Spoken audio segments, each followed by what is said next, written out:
creo que hay un cierto consenso de que los principales problemas económicos de México a estas alturas pues son dos, ¿no? O sea, el lento crecimiento del producto y por tanto del empleo y la elevadísima desigualdad del país en todos los ámbitos, ¿no?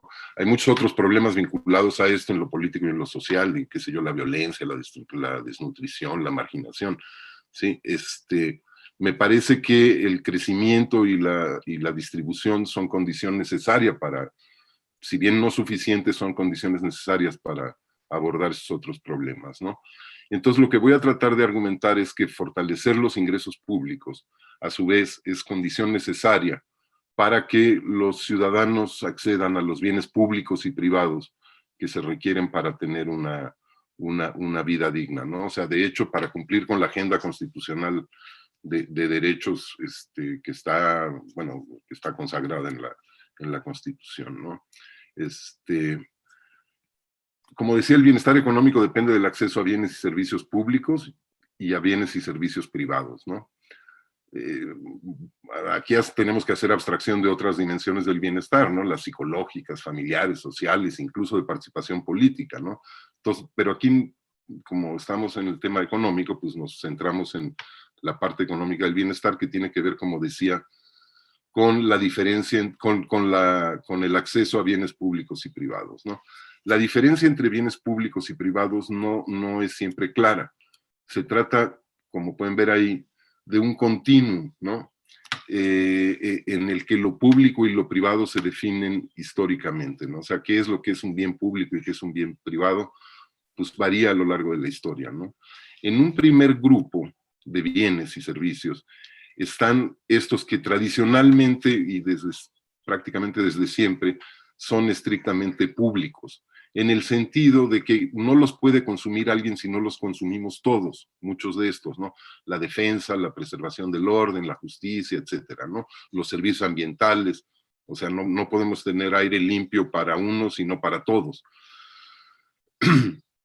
Un segundo grupo se refiere a bienes y servicios que configuran el entorno en el que se desarrolla la vida de los individuos y que inciden en su bienestar. En algunos de estos puede haber exclusión en el consumo, es decir, son bienes que se consumen individualmente, como el agua y la recolección de basura, y en otros no, como el alumbrado y la pavimentación, que son bienes estrictamente públicos, ¿no? En tercer lugar, hay un conjunto de bienes y servicios que han sido considerados bienes públicos a veces, y últimamente mucho más, debido a que son monopolios naturales, que tienen, por ejemplo, un costo marginal cero, las empresas públicas, y en ese caso tenemos que recurrir o a empresas públicas o a regular los precios, ¿no? O bien son bienes en los que la escala mínima no permite más de un oferente, ¿no? O presentan fuertes externalidades, ¿no? El caso clásico aquí es Smith hablando de la necesidad de que intervenga el Estado en la provisión de infraestructura, etcétera, o está también el caso clásico de la teoría del desarrollo, ¿no? Y el gran impulso y todas estas teorías, ¿no? Hay también una serie de servicios que son consumidos, de bienes y servicios, que son más servicios, que son consumidos individualmente, pero cuya producción resulta mucho más eficiente si se hace de manera colectiva. En la historia, esta manera colectiva ha sido a veces estatal y a veces no, porque no es fácil encontrar mecanismos para que los individuos se distribuyan los costos fijos equitativamente, ¿no? O sea, por ejemplo, los riesgos médicos, el gasto educativo, cómo lo repartimos entre familias con hijos y sin hijos, los costos fijos de la tierra y la urbanización. Y entonces la educación, la vivienda, la salud, los cuidados de las personas que los necesitan han sido a veces públicos y a veces privados. Y por último, como determinante del bienestar, está el acceso a bienes y servicios de consumo privado. Estos dependen del acceso al empleo y del salario, y del nivel del salario, o por un lado, y para otro grupo de la población, pues depende el acceso a estos bienes privados del ingreso de la propiedad, ¿no? O sea, es típicamente la mayor parte de los bienes de consumo, de los bienes y servicios de consumo, ¿no?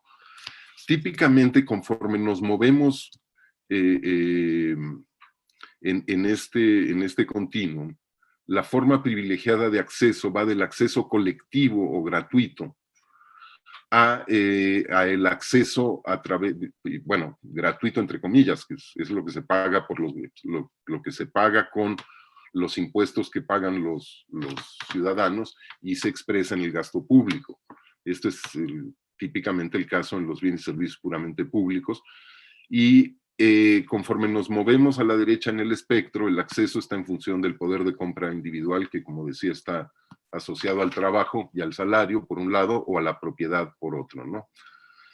Desde luego, este último conjunto, el de bienes y servicios de consumo, representa la mayoría de la economía, sobre todo si le agregamos la provisión de bienes de inversión, que es imprescindible para todos los grupos de bienes, ¿no?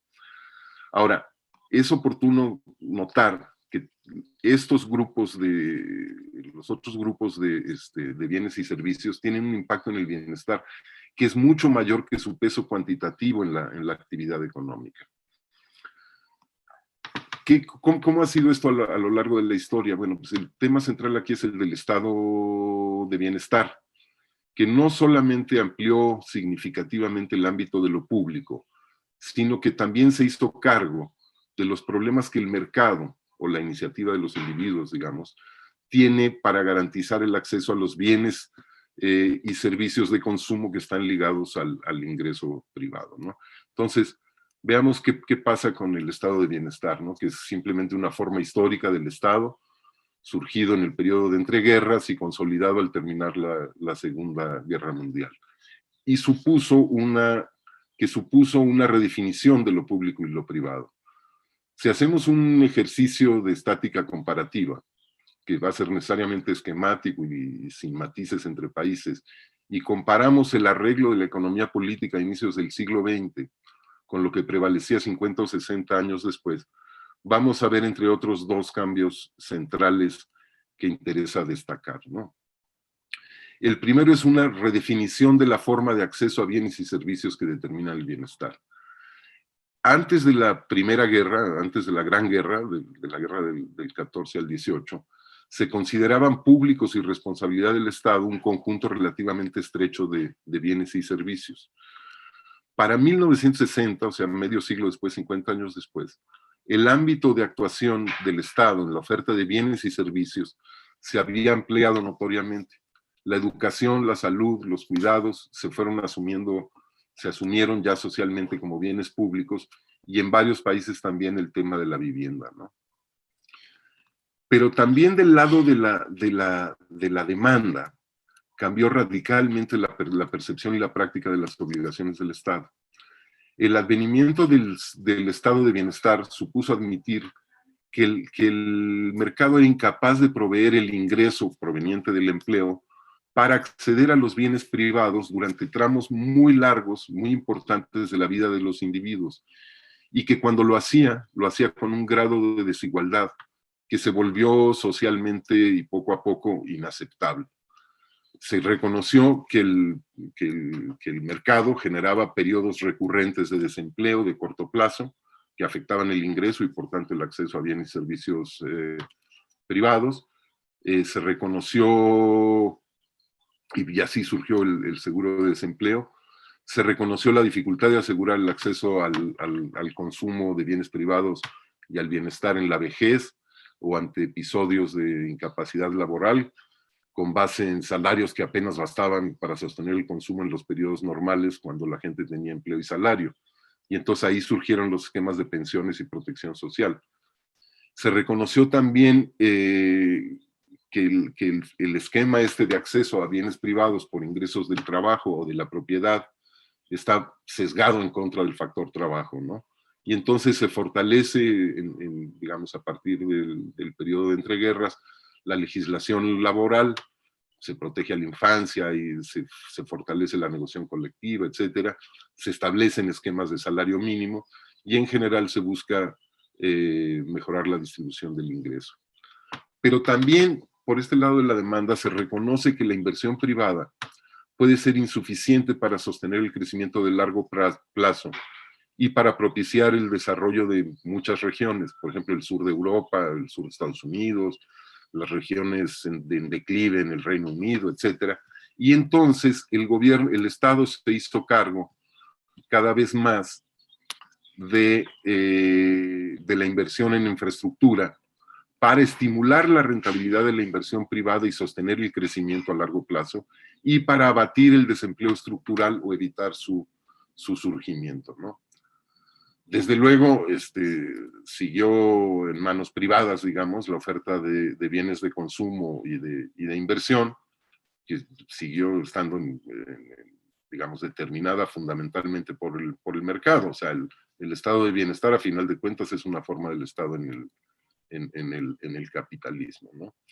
Pero esto se tradujo en una serie de nuevas tareas para el Estado a lo largo del siglo XX, ¿no? O sea, el Estado se tuvo que reorganizar y crecer para estar en condiciones de garantizar la oferta de los bienes que ahora se consideraban públicos. Una vez que se aceptó que el mercado no encuentra un equilibrio de pleno empleo, salvo en circunstancias excepcionales, surgió la necesidad de repensar la política fiscal para darle un carácter anticíclico, además, ¿no? O sea, una primera tarea, bueno, fue proveer bienes públicos, infraestructura, salud, educación, etcétera, ¿no? Como decía, como no siempre, una vez que se reconoció después de Keynes, digamos, o desde los 30, que el mercado no encuentra un equilibrio de pleno empleo, salvo en circunstancias extraordinarias, pues hubo que repensar la política económica para darle un carácter anticíclico, ¿no? Aquí el seguro de desempleo, pues recordemos que aporta un estabilizador automático porque aumenta el gasto cuando la economía se desacelera y viceversa, ¿no? Además de estas dos funciones, y el Estado, al reformar la legislación laboral y darle entrada a la negociación colectiva de los salarios, el Estado asumió activamente la tarea de reducir la desigualdad mediante modificaciones radicales al sistema impositivo para hacerlo más progresivo. La redefinición de lo público y el cumplimiento de estas nuevas tareas del Estado supuso, por tanto, una transferencia masiva de recursos del ámbito privado al ámbito público. De la Primera Guerra Mundial en adelante, la tributación como porcentaje del PIB aumentó sistemáticamente hasta mediados de los 70, ¿no? E incluso con la revolución neoliberal bajó muy poquito y en algunos casos ni siquiera eso, ¿no? Este aumento de la carga fiscal no solo permitió cumplir las nuevas funciones que asumió el Estado, sino que lo hizo mediante esquemas notablemente progresivos, ¿no? Entonces, la desigual distribución del ingreso que de suyo produce la operación del mercado se convirtió en una distribución mucho más igualitaria que permitió el surgimiento de una amplia clase media y el aumento del ingreso de la clase trabajadora. Sí, pues por esto no es aventurado decir que el boom de la posguerra, la brutal expansión del capitalismo del fin de los 40 hasta mediados de los 70, pues se debe a esto, ¿no? ¿Qué pasó en México? Pues México hizo su versión del estado de bienestar, ¿no? O sea, expandimos el sistema de salud y de educación, se establecieron esquemas de pensiones vinculadas pero solo vinculadas al trabajo formal, se establecieron programas de vivienda, se hizo el reparto agrario fundamentalmente en los 30 y los 40, se aumentó el salario mínimo, en fin. Pero como muestra la gráfica, ¿sí?, nunca se acometió la necesaria expansión de los ingresos tributarios, ¿no? Primero porque recurrimos a la deuda, que había sido prácticamente cero desde los 30, desde la expropiación petrolera, y después, y porque el propio crecimiento acelerado de la economía daba suficientes ingresos, y después, a partir de los 70, pues por el petróleo, ¿no? Pero si se fijan, tenemos niveles de tributación similares a los de hace 100 años. en los países avanzados, ¿no? Hacia 2010, ¿no? Sí, todavía vienen, ya ha entrado el siglo XXI, ¿no? Tenemos niveles similares perdón, cuando Estados Unidos tenía más o menos el mismo PIB por habitante que tiene México hoy, que es hacia 1940, aquí a la mitad del 30 y el 50, los países avanzados ya tenían 25, entre 20 y 30% del PIB como ingresos fiscales, ¿no?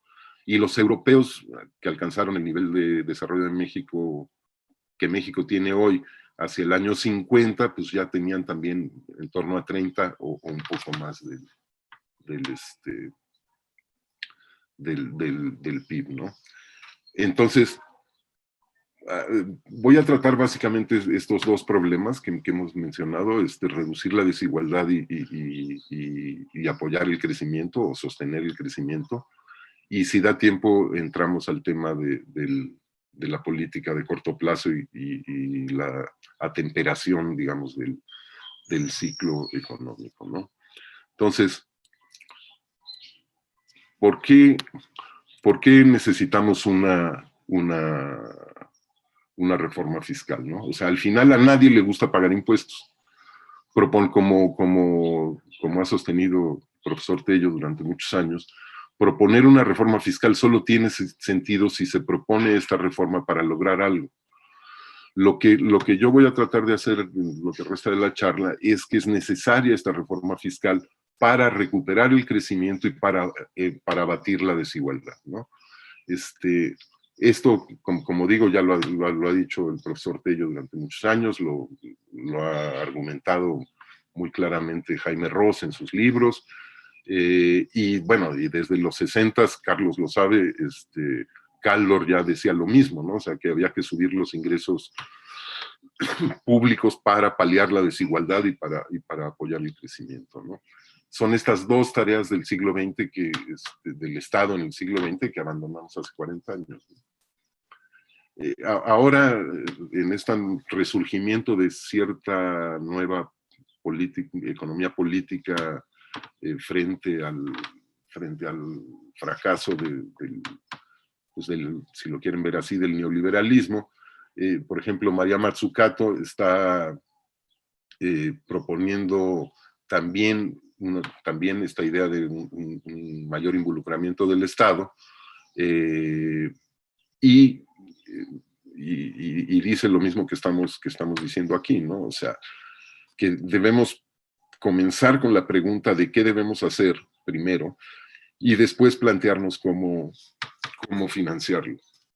Esta afirmación la ha venido sosteniendo hace mucho Carlos Tello, por lo menos desde que me daba clases allá en los 70s, y bueno, encontré una de sus citas más reciente, pero también que ya tiene algunos años, ¿no? En un trabajo de él que se llama Sobre la estabilidad de la carga fiscal, y que, pues como pueden ver, dice prácticamente lo mismo, ¿no? O sea, dice, lo fundamental es determinar qué es lo que hay que hacer para después obtener los recursos necesarios, y no con qué recursos se cuenta para ver lo que se puede hacer. Yo creo que esto es, digamos, una noción fundamental que tiene que estar detrás de cualquier propuesta de reforma fiscal, ¿no? ¿Por qué la reforma fiscal? Ya dijimos, para mejorar la desigualdad y para sostener el crecimiento. Pero veamos cómo está ahora la carga tributaria mexicana en perspectiva internacional. Sí, aquí tenemos el promedio de la OECD anda en 34%, con países que andan cerca del 50%, bueno, arriba del 45%. El promedio de América Latina anda por el 23%, con países como Argentina y Brasil arriba del 30%, ¿sí? Y nosotros al final de la lista con 16%, más o menos en el nivel de Perú, en los últimos lugares de América Latina, ¿no? Por supuesto, digamos, recordemos que esto más o menos se contuvo desde los 70s, porque la cuenta petrolera aportaba entre 7 y 10 puntos del PIB a los ingresos públicos. pero a partir de mediados de 2014, con el colapso del crudo y la caída de la producción petrolera, esta contribución de los ingresos petroleros se va reduciendo y deja al desnudo la pobreza, la penuria de los ingresos públicos, ¿no?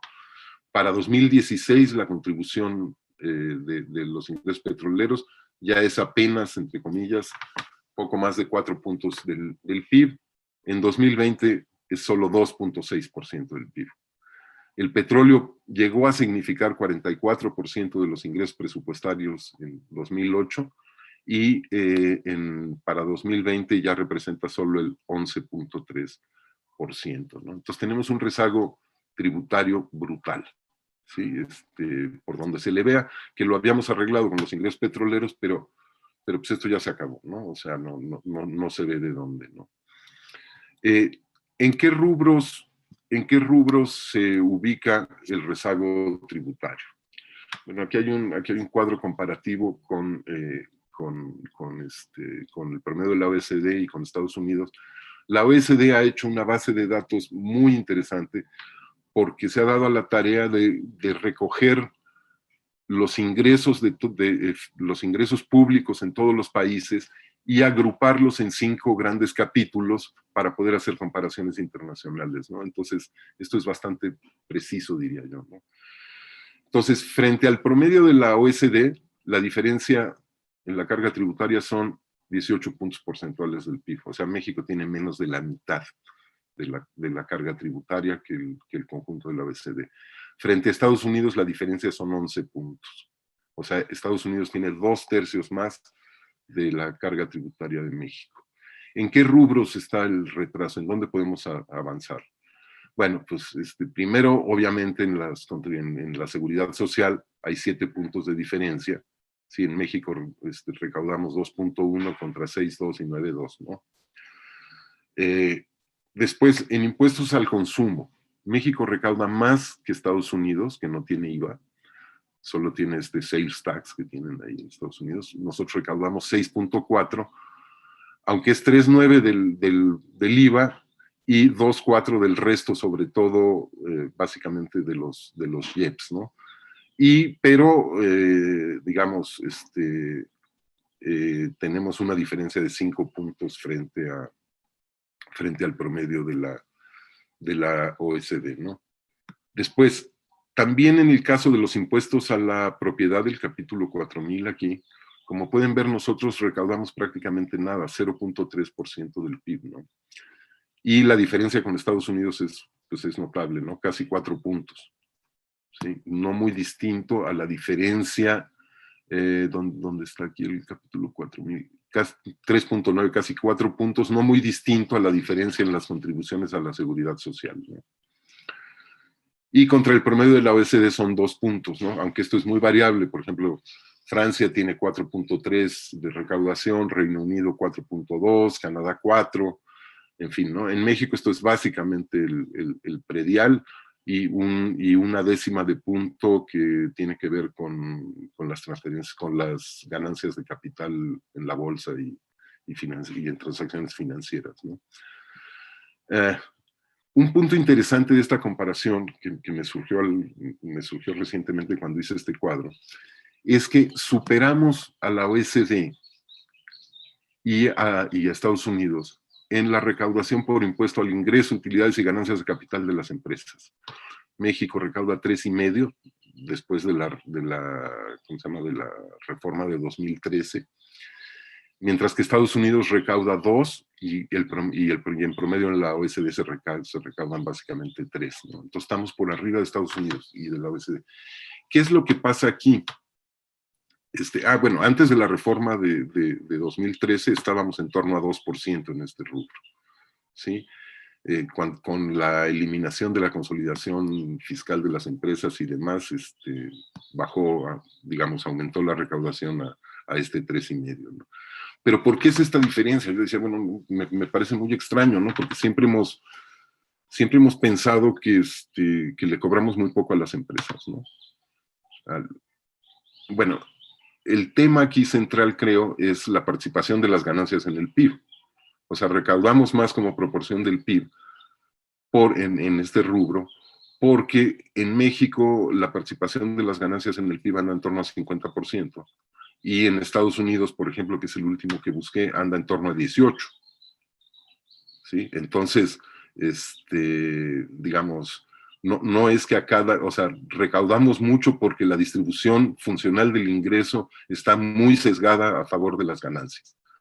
Pero en fin, ¿no? Entonces les dejo ese tema, ¿no? Otro aspecto del sistema tributario mexicano es la tributación por nivel de gobierno, ¿sí? Pues de nuevo, nosotros aquí los gobiernos subnacionales en México recaudan 1% y en el promedio en Estados Unidos 8.8%, y en el promedio de la OECD no podemos decir porque hay muchos países que no tienen niveles subnacionales de gobierno, digamos, ¿no? O sea, no son federales. Pero con los que sí son federales, como pueden ver, los gobiernos municipales en la OECD recaudan 3.8 y nosotros 0.3, perdón. Y los gobiernos estatales o regionales recaudan 5.5 contra 0.7, ¿no? Entonces también hay una debilidad estructural de los niveles del gobierno en términos de recaudación, ¿no? Estas cifras de México pues, son un contrasentido en una república que se dice federal, ¿no? Y nos hablan pues de este tema que está cobrando fuerza ahora en el país, que es la necesidad de revisar el pacto fiscal. Bueno, ¿cuáles son las consecuencias de esta penuria fiscal del Estado mexicano, ¿no? Pues una primera es obviamente que el Estado no revierte la desigualdad, ¿no? México es uno de los países más desiguales de América Latina y por tanto del mundo. Aquí les presento el coeficiente de Palma, que es el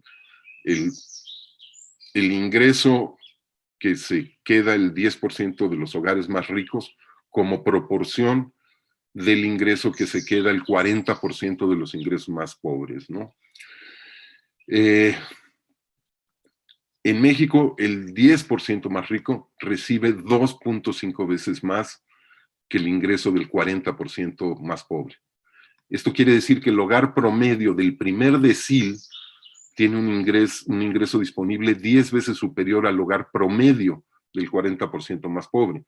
Desde luego, si tomáramos los extremos, la desigualdad sería muchísimo más amplia, ¿no?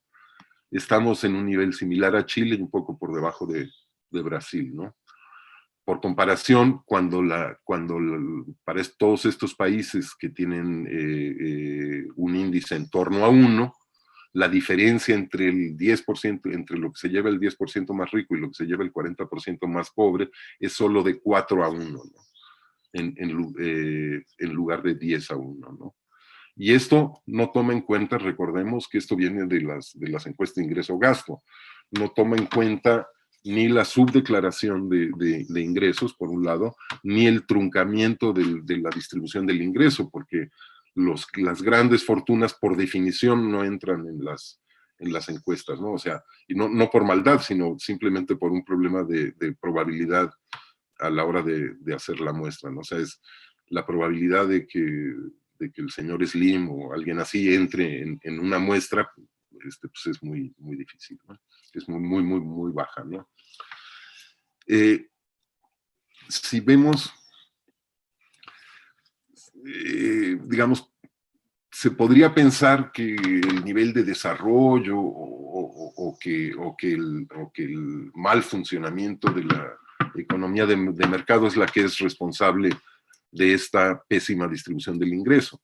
Sí, pero pues no parece ser el caso, ¿no? Aquí en las barras amarillas o naranjas, esta es la distribución medida por el coeficiente de Gini que arroja el mercado, es decir, la distribución del ingreso antes de que intervenga la política fiscal, ¿no? Pues como pueden ver, pues la distribución de mercado en México, el Gini sería 0.46 o algo así, y no es muy distinta al promedio de la OECD y está por debajo de es mejor que la de por lo menos 15 países de esa muestra que puse ahí. Es mejor que la de Alemania, Francia, Japón, Estados Unidos, Brasil y demás, ¿no? La diferencia radica en la incapacidad del Estado para bajar esta desigualdad, para bajar esta mala distribución, ¿no? Como pueden ver, después de impuestos y transferencias en efectivo, pues el coeficiente de Gini en todos los demás países es mucho más bajo. En el caso de México, al pasar de preimpuestos a postimpuestos, pues prácticamente no hay una diferencia. En el caso de Brasil, como vieron, sigue teniendo después de impuestos una muy mala distribución del ingreso y comparable a la de México. Pero lo que pasa es que ahí sí, la concentración de ingreso que arroja la operación del mercado es mucho peor que en México, ¿sí? Pero como tienen un impuesto sobre un sistema impositivo mucho más vigoroso que el de México, la desigualdad sí baja y queda como parecida a la de México, ¿no? ¿Cuál es qué es lo que está pasando entre las líneas naranjas y azules en los otros países? Pues el peso de los impuestos progresivos en la estructura fiscal, el tamaño de la carga fiscal y su composición, ¿no? O sea, los impuestos más progresivos pesan mucho, el ISR, los impuestos a la propiedad, y por el otro lado, las transferencias, o sea, las pensiones, el seguro de desempleo, etcétera, ¿no? Lo podemos ver más claramente aquí. La reducción del coeficiente de Gini por impuestos y transferencias, pues llega en Finlandia a 25 puntos, en Francia a 20 y tantos puntos, en Chile todavía incluso 4 puntos, ¿no? En México apenas 1 o 2 puntos, ¿no? O sea, prácticamente no hace nada, ¿no?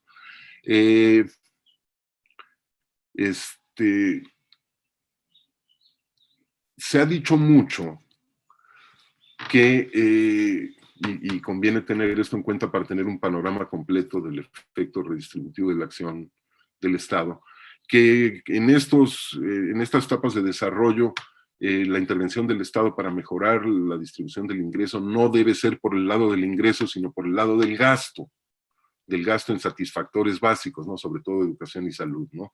Que constituyen una suerte de transferencias en especie. Como pueden ver, aquí los cuadritos son de nuevo la distribución que arroja el mercado. Los puntos negros es la distribución después de impuestos y transferencias directas. Y los rombos, estos grises, son después de transferencias, perdón, después de impuestos, transferencias directas y transferencias en especie. Ahí mejoramos un poco, pero de todos modos, pues quedamos muy lejos ¿cómo se dice? Quedamos muy lejos del resto de los países, ¿no?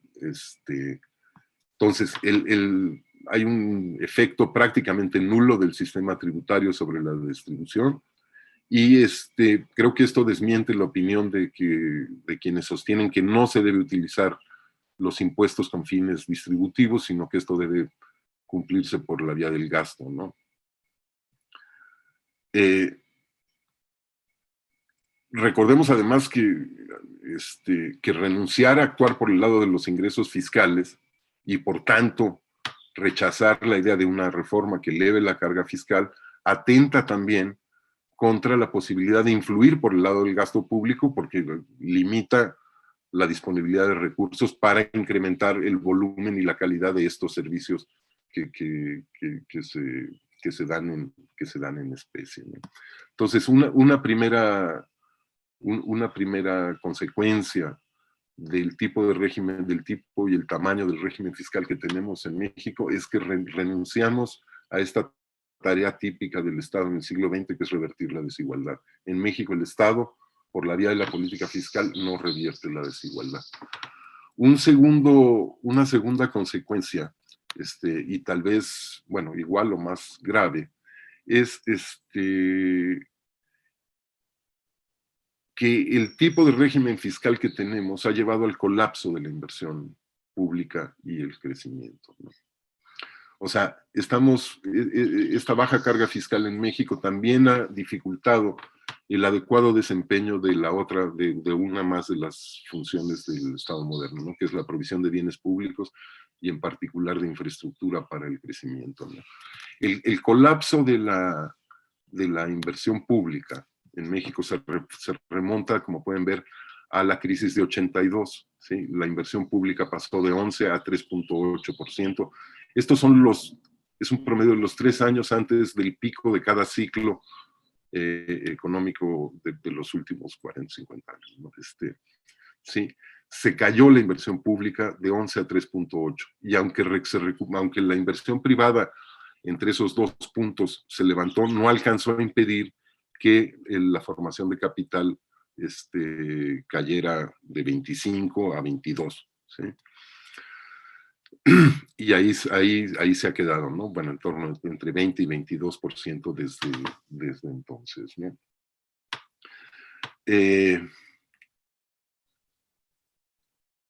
A partir de 2008, o sea, en los últimos 12 años, la caída en la inversión ha sido realmente dramática y ha sido una constante, ¿no? Aquí llegamos hasta 2006-2008. Si ven, aquí la inversión pública a precios constantes, que es aquí en la escala derecha, en la línea naranja, ¿sí? Es la inversión pública como proporción del PIB. Sí, es 2.7, y en 2020, que no lo tengo aquí, es un poco menos todavía, es entre 2.5 y 2.6.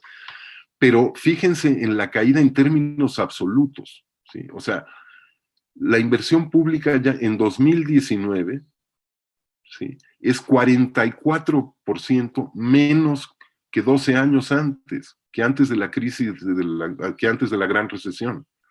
¿Sí? Es realmente, digamos, la capacidad de invertir en infraestructura, tanto productiva como social, o sea, en salud, educación, etcétera, está a la mitad de la que teníamos hace 12 años en términos absolutos, ¿no?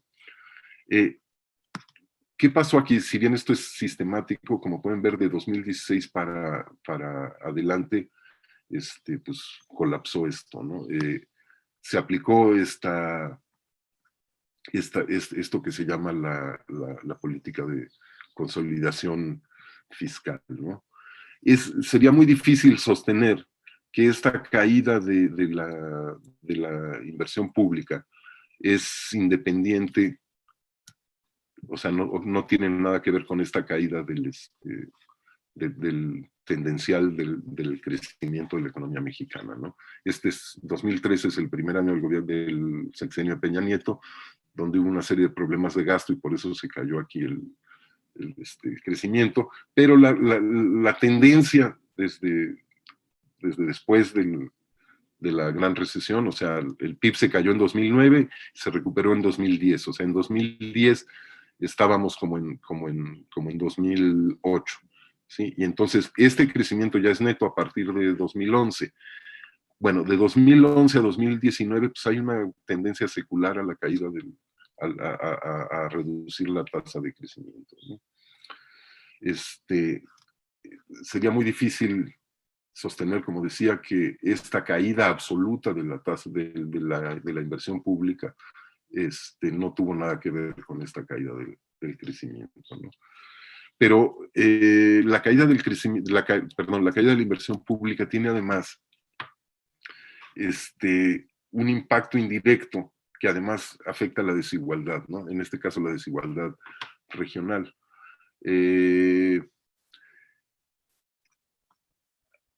La caída de la inversión pública le pega sobre todo a los estados más pobres. ¿Por qué? Porque, por un lado, como pueden ver, la inversión pública pesa mucho más en la demanda total en los estados más atrasados que en los estados más desarrollados, ¿no? O sea, aquí tenemos el PIB per cápita por estado y aquí la participación de la inversión pública en el PIB en 2008, cuando se empieza a desplomar la inversión pública.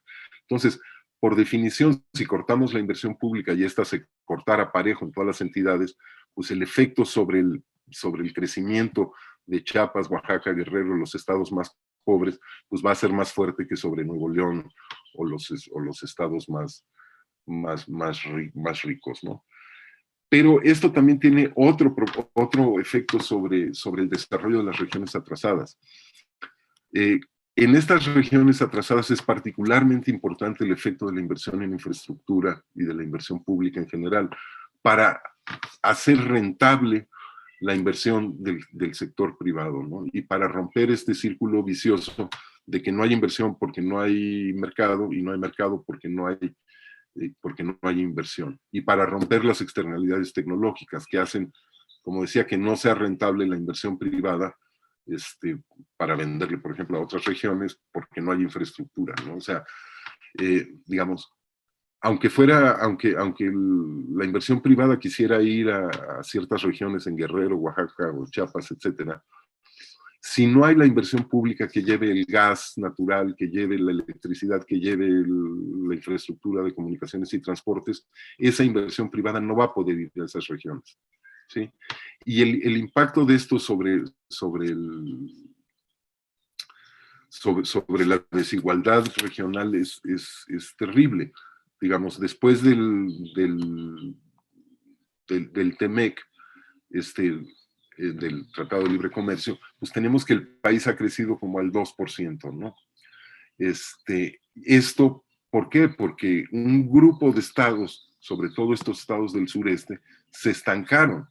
Si vemos a los estados que mejor les fue, los 10 que más crecieron, su PIB por habitante creció al 2% anual, ¿sí? Cuando para el conjunto del país el PIB por habitante creció al 0.6. ¿Sí? Entonces, si hubiera la inversión pública para que estos estados atrasados pudieran aprovechar las ventajas que sí pudieran aprovechar los estados más ricos en el centro y en el norte del país, podíamos haber crecido mucho más rápido, ¿no? Entonces, pues la conclusión de esto es que pues, es absolutamente indispensable realizar una reforma fiscal profunda, ¿no?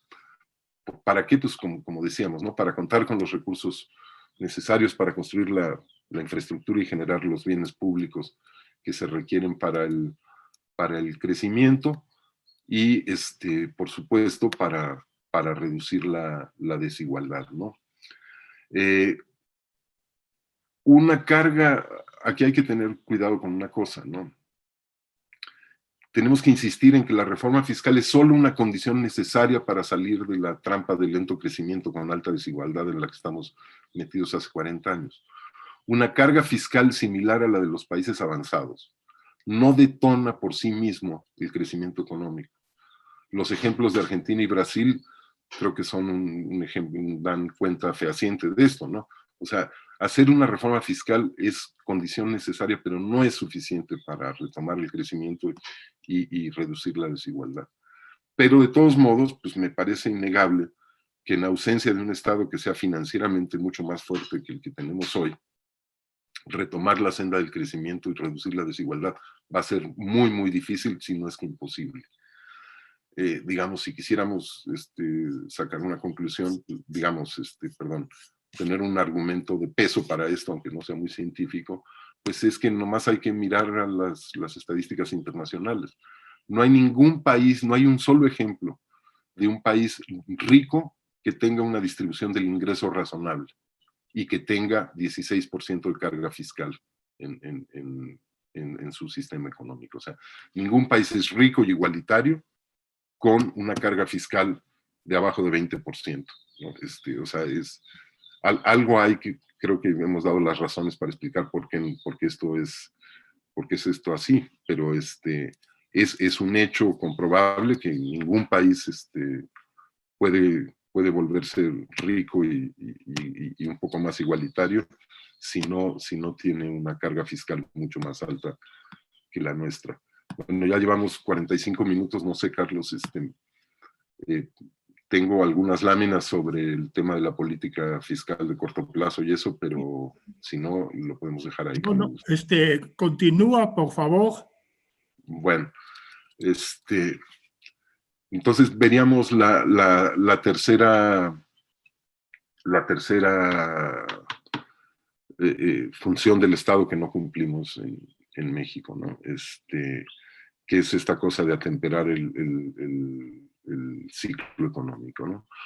México entre 2000 y 2009, perdón, voy a poner esta otra primero. Entre 2000 y 2009 bajó muy fuertemente su deuda pública, y luego esta subió hasta 2016, ¿sí? Y luego se volvió a caer, ¿sí? Se empezó a caer, bueno, desde fines de 2016 y con fuerza del 2017 en adelante. ¿Sí? Esto está vinculado a la política fiscal, que está acá, ¿sí? Entre 2000 y 2009 se redujo el coeficiente de deuda a PIB como producto del mantenimiento de superávits primarios, ¿sí? Que están aquí, que viene al menos desde 1994. Y es una política fiscal en la que se propuso mantener superávits primarios independientemente de lo que le pasara al nivel de actividad económica, ¿no? Notablemente, muy notablemente, la recesión de 2000, hubo una recesión entre 2000 y 2003, ¿sí? Y prácticamente el superávit primario no se movió, ¿sí? O sea, seguimos con un superávit primario a pesar de que la economía mexicana entró en recesión en 2000 y 2001 y tuvo y de nuevo entre 2000 y 2003 prácticamente no crecimos, ¿no? Luego de la gran recesión de 2008, ¿sí? O sea, así nos mantuvimos con los superávits primarios hasta 2008, e incluso en algunos años con balance público total también en superávit, hasta 2008. Pero ahí vino la gran recesión, y entonces, al igual que en todo el mundo, se intentó más o menos contener la crisis mediante una expansión fiscal, ¿no? Entre 2008 y 2010, el superávit primario pasó de 1.8%, ¿sí? A menos 0.9%. Pasamos de un superávit de 1.8 a un déficit de 0.9. O sea, movimos 3 puntos del PIB. Entre 2011 y 2013 nos mantuvimos ahí en esos niveles para no detener la modesta expansión de esos años, ¿no? Pero en 2013 esto no bastó, y con la misma política fiscal, si se acuerdan de la otra gráfica, se nos cayó el crecimiento del PIB, ¿no? Bueno, aquí está también, ¿no? Aquí se nos cayó el crecimiento del PIB a 1.3, 1.4%, ¿no? Y entonces en 2014 y 2015 se ensayó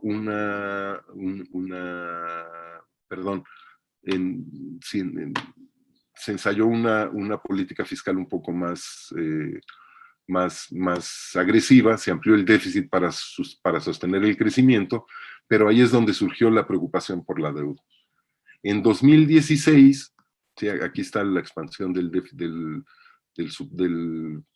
déficit primario, o sea, reducción del superávit, en 2015-2016, y el crecimiento del déficit total también, ¿no?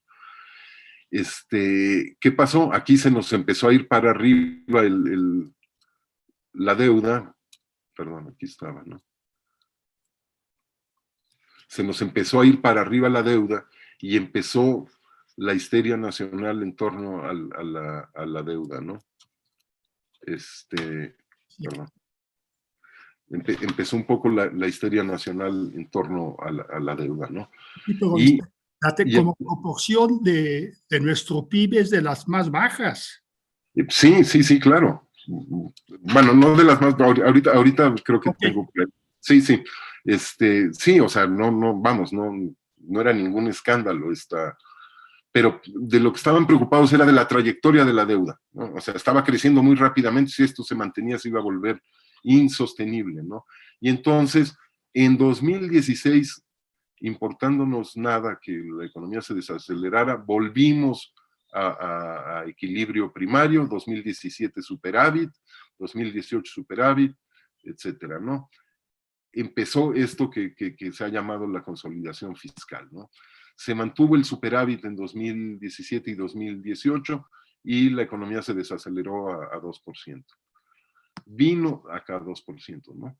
Vino el nuevo gobierno de izquierda, ¿no?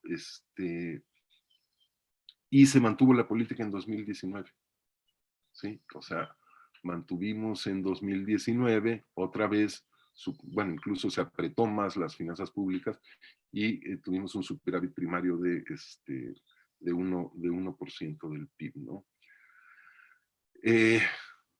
Vino 2020 y se volvió a insistir en la misma receta, ¿no? Se propuso, este punto aquí, es lo que propuso el paquete de finanzas públicas que se aprobó a fines de 2019 para 2020. Se propuso un 0.7% de superávit en ese paquete económico, ¿no? Y bueno, pero vino, claro, la pandemia, ¿no?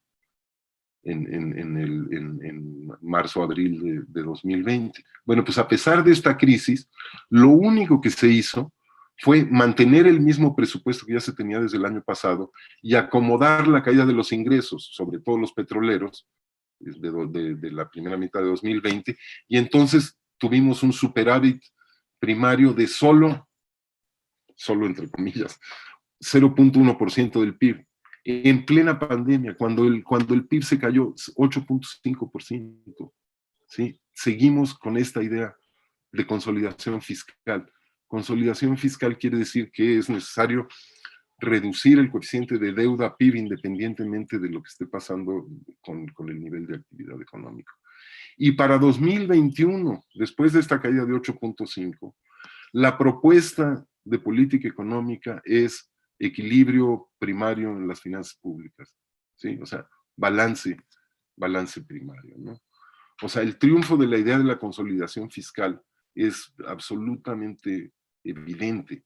Medio sexenio priista y medio sexenio de Morena dan cuenta de esto, aunque los argumentos sean parcialmente distintos. En un caso hablan, en fin, no vamos a entrar en cómo se argumenta, lo vamos a ver más adelante, pero sí se dan cuenta que a lo largo de llevamos 6 años con la tasa de crecimiento del PIB cayendo, y incluso a pesar del desplome, del peor desplome desde los años 30 de la economía mexicana, mantenemos esta misma política fiscal, ¿no? Es una cosa que a mí me sorprende. Aquí está lo de la deuda pública.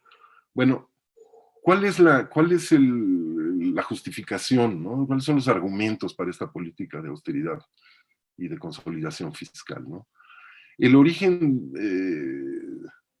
de esta más que el origen, o sea, esta idea de que es necesario consolidar las finanzas públicas y reducir el coeficiente de deuda PIB se puso de moda o cobró auge después de la gran recesión, ¿no? Aunque sus argumentos teóricos, como vamos a ver ahorita, se remontan a los 70 y los 80, ¿no? A la contrarrevolución monetarista y a las expectativas racionales y todo esto, ¿no?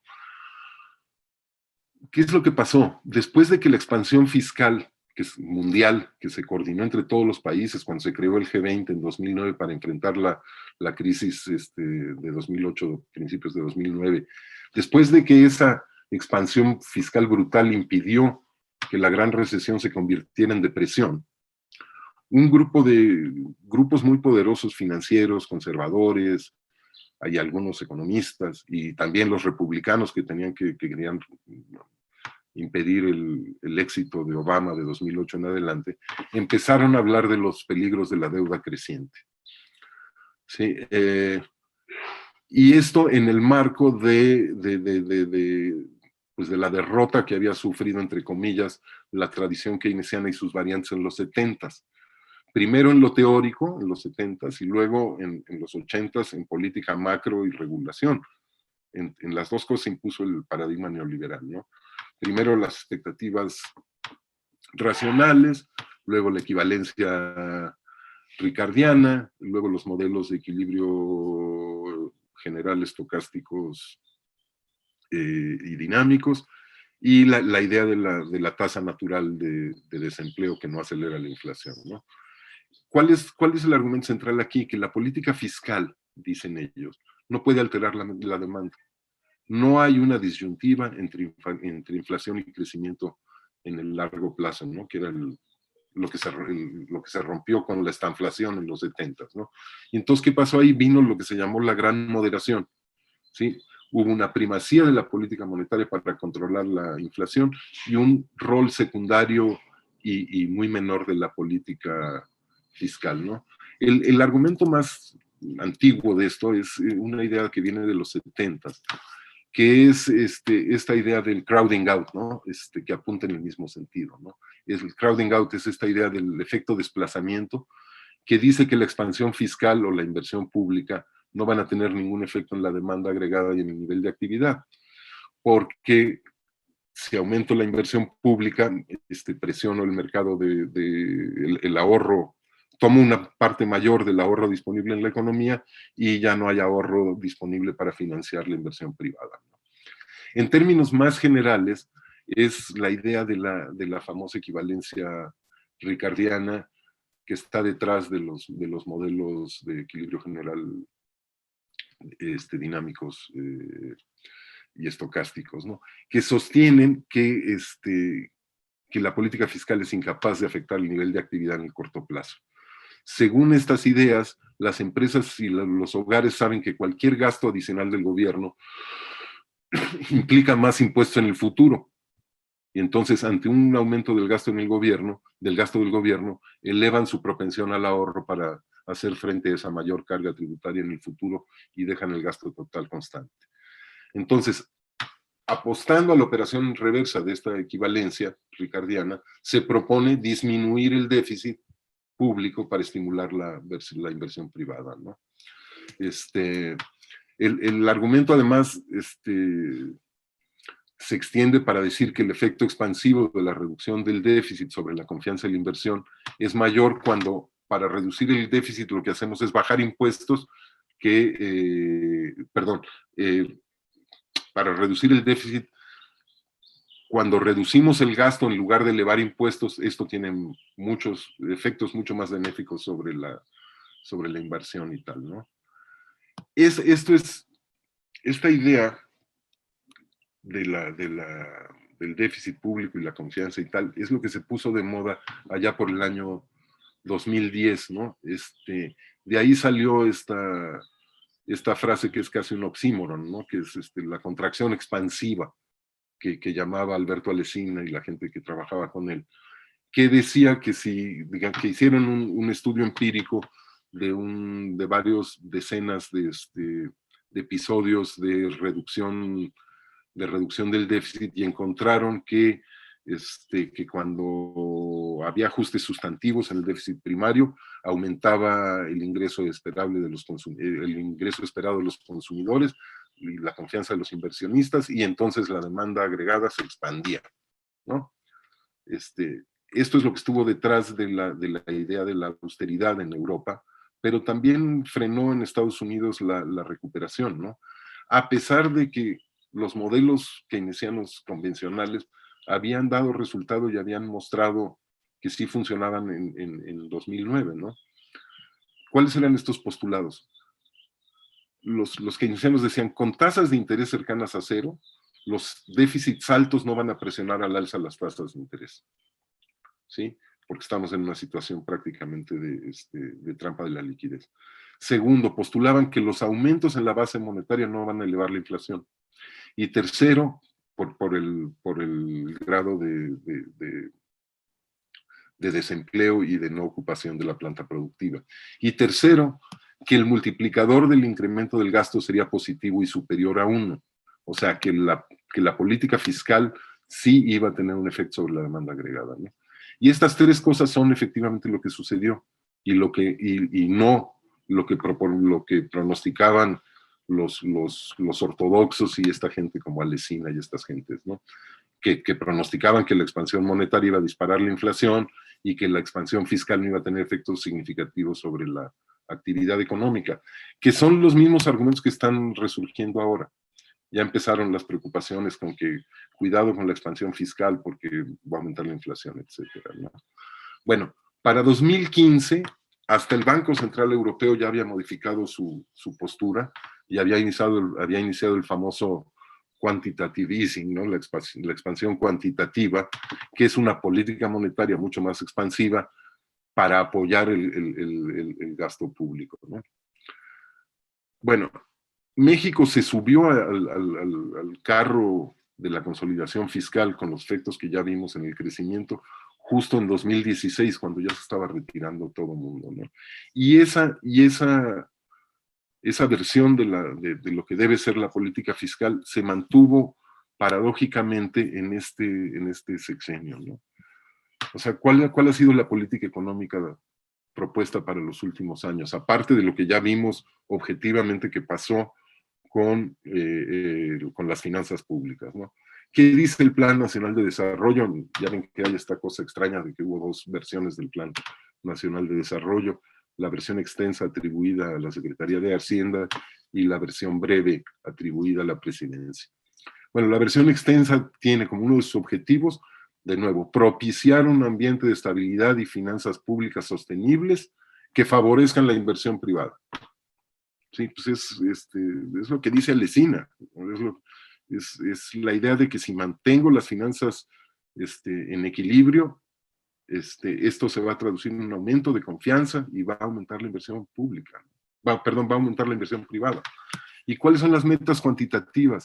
Mantener el coeficiente de la deuda bruta PIB por debajo del registrado en 2016 a lo largo del sexenio previo. O sea, están hablando de consolidar las finanzas públicas, bajar el coeficiente de deuda y que eso va a generar la confianza para que aumente la inversión. Con lo cual, esperan elevar el coeficiente de formación bruta de capital a 25% del PIB. Estamos en 17,5 ahorita, ¿no? O sea, es una desgracia, ¿no? ¿Y cuáles son los instrumentos que dicen? Política fiscal sostenible, compromiso de disciplina fiscal, consolidar trayectoria estable de la deuda pública. Vamos, esto es ortodoxia pura, ¿no? En la versión breve de la que se atribuye a presidencia, ¿sí? ¿De qué se habla? Se habla de mantener finanzas sanas, no se gastará más dinero del que ingrese a la hacienda pública, no va a haber incrementos de impuestos, no habrá incrementos de impuestos en términos reales. Y respeto a contratos existentes y aliento a la inversión privada. Entonces, bueno, en los hechos y en el discurso, lo que tenemos es pues, una política fiscal absolutamente conservadora, ¿no? ¿Qué pasó? ¿Qué política ha habido frente a la pandemia? Pues ya vimos lo que pasó en México, veamos qué pasó en el mundo, ¿no? Aquí este es un mapa que muestra el apoyo fiscal a los hogares y a las empresas para distintos países, ¿no? Los que están en verde oscuro es más de 10% del PIB, verde claro como Brasil entre 7,5 y 10, verde más clarito como Bolivia, Perú, etcétera, entre 5 y 7,5, amarillo entre 2,5 y 5 y menos de 2,5% del PIB en rojo. México, África, algunos países del centro de Asia, ¿no? El estímulo fiscal y monetario en los países avanzados, ¿no? No solo fiscal, que es más gasto y condonación de impuestos, sino también crédito, garantías, participación accionaria, etcétera, ¿no? Entre 10 y 15% del PIB en promedio en la fiscal, ¿no? Y otro tanto en crédito, ¿no? Aquí están el promedio de los países avanzados, ¿no? El azul oscuro es fiscal, entre 10 y 15% del PIB, y el azul clarito es los apoyos más del lado financiero y monetario, ¿no? Veamos qué pasa en los países emergentes. Gasto adicional, son los mismos conceptos, ¿no? En promedio, estamos hablando de más de 3% fiscal como porcentaje del PIB y entre 2,5 y 3 en apoyos financieros. México el más chico de todos, ¿no? De nuevo, ¿no? A pesar de que, como comentaba Carlos hace un rato, el nivel de deuda de México es mucho mejor que el de casi todos estos, ¿no? Por ahí tengo las gráficas, luego se las muestro.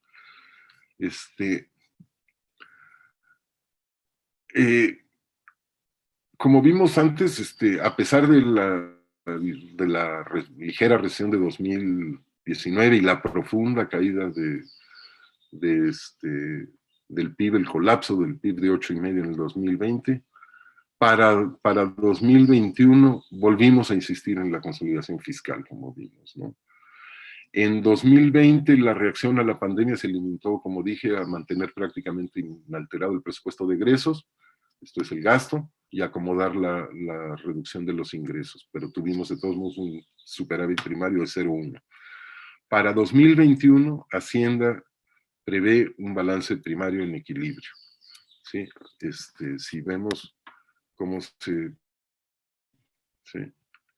cómo varió el balance primario en puntos como porcentaje del PIB, en Estados Unidos casi 10%, en el área del euro más de 6%, en América Latina 3,5%, Brasil más de 4%, México 1 punto y poquito, ¿no?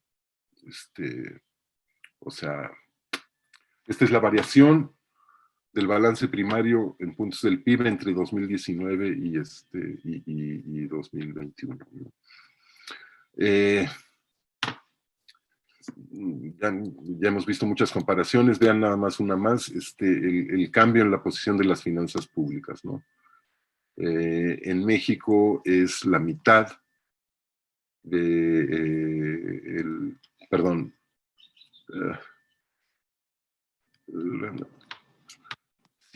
perdón, a pesar de esto, a pesar de que tenemos menos de la, digamos, alrededor de la mitad de la variación en el balance primario para estimular a la economía, la variación en la deuda pública es similar, aumenta en un monto similar como porcentaje del PIB cuando lo comparamos con América Latina y con Brasil. ¿Qué es lo que pasa aquí? Que pues cae mucho más el PIB en México que en Brasil, ¿sí? Y por tanto, aunque ellos endeudan más, el coeficiente de deuda a PIB se queda, digamos, se deteriora más o menos en el mismo porcentaje, ¿no? O sea, alrededor de 7 puntos del PIB, ¿no? ¿Qué razones dan? ¿Qué razones ha dado la Secretaría de Hacienda? Pues que aquí hay una disyuntiva entre un problema de corto plazo y uno de largo plazo, ¿no? O sea, lo que dice la Secretaría de Hacienda es que más vale tomar el shock de corto plazo de la caída del PIB que generar un problema de largo plazo por aumento de la deuda, ¿no? Y esto a pesar del consenso internacional y de las recomendaciones de muchísimos académicos, analistas, organizaciones patronales, organizaciones sindicales, etcétera, ¿no? Los problemas que ellos dicen que hay a largo plazo se asocian a la idea de no endeudar a las generaciones futuras y a mantener bajo el pago de intereses, ¿no?